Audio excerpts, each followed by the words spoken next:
இருந்துச்சு. உதாரணத்துக்கு 50 வருஷத்துக்கு முன்னாடி பிரெண்ட்ஸ் பிரேயர் பேண்ட் ஆரம்பிக்கும் போது இந்தியால மொத்தமே 250 மாவட்டங்கள் தான் இருந்திருக்கு. ஆனா இப்ப இந்தியால 800 மாவட்டங்கள் இருக்கு. அதனால என்ன, ஜனத்தொகை அதிகமாகும் போது பெரிய மாவட்டங்களை ரெண்டா பிரிக்க தான் செய்வாங்க, ஆட்சி செய்யறதுக்கு ஈஸியா இருக்கட்டுமேனு.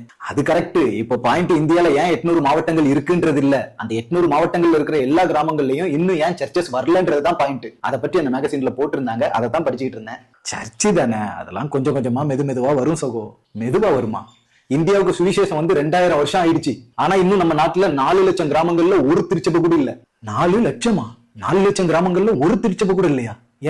ஏன்னா என்ன சொல்றது, இன்னைக்கு இருக்கிற நம்ம திருச்சபைகளுக்கு தொலைநோக்கு பார்வை இல்லைன்னு வேணா சொல்லலாம்.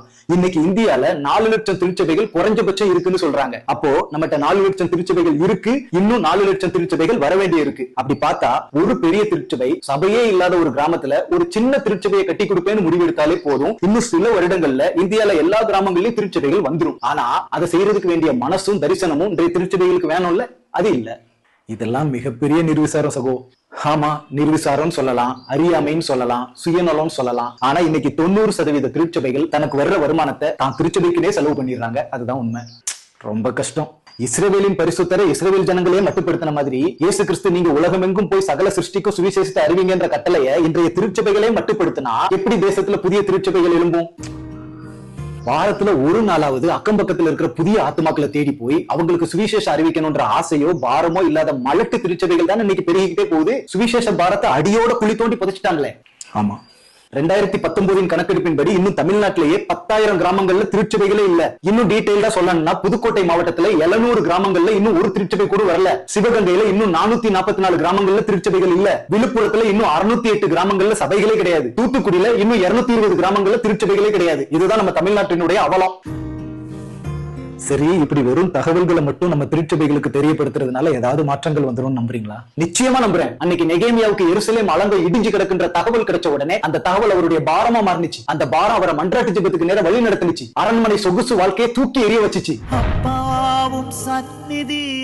அலங்கத்தை கட்டுறதுக்கு தேவையான ஆட்களையும் தேவையான சத்துவத்தையும் அவர் மன்றாட தேவனே கூட நின்று ஏற்படுத்தி கொடுத்தாரு. அதோட விளைவு 150 வருஷமா இடிஞ்சு கிடந்த அலங்கத்தை வெறும் 52 நாள்ல கட்டி முடிச்சார் நெகேமியா.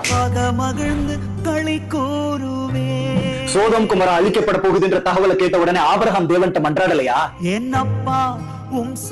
மோசே தன் சொந்த ஜனங்கள் கஷ்டப்படுறத பார்த்து பாரப்பட்டார்ல, அதன் விளைவா தரிசனம் பிறந்துச்சுல்ல. இயேசு திரளான ஜனங்கள் மேய்ப்பில்லாத ஆடுகளை போல அலைந்து திரிகிறத பார்த்து அவங்களுக்காக பாரப்பட்டார்ல, மனதுருகினார்ல. நமக்கு கிடைக்கிற ஒவ்வொரு தகவலும் நமக்கு பாரத்தை தரணும், அந்த பாரம் நமக்கு மன்றாட்டை தரணும், அந்த மன்றாட்டு தான் நமக்கு மாற்றத்தை தரும். எல்லாம் சரி, ஒருவேளை நம்ம மக்கள் இந்த தகவல்கள் எல்லாம் வெறும் டிவி நியூஸை பாக்குற மாதிரி பார்த்துட்டு கேஷுவலா கடந்து போயிட்டாங்கன்னா என்ன நடக்கும்? அன்னைக்கு எருசலேம் சபை தேவ திட்டத்தை இழந்துடுச்சு. அந்த திட்டம் அந்தியோக்கியா சபைக்கு போயிடுச்சு. அதே மாதிரி சவுல் தேவ திட்டத்தை அசட்டை பண்ணதுனால தேவன் தாவீதை தெரிந்து கொண்டார். செயல்பட வேண்டிய காலத்துல எஸ்தர் மௌனமா இருந்தா ரட்சிப்பு வேற வழியா வரும் சொல்லி எச்சரிப்பை பெற்றால். அதேதான் இன்னைக்கும். இந்த மாதிரி தேவனுடைய பணியில அண்டர் பெர்ஃபார்ம் பண்றவங்க, சோம்பேறித்தனமா பண்றவங்க எல்லாம் அகற்றப்படக்கூடிய காலம் வந்துருச்சுப்பா.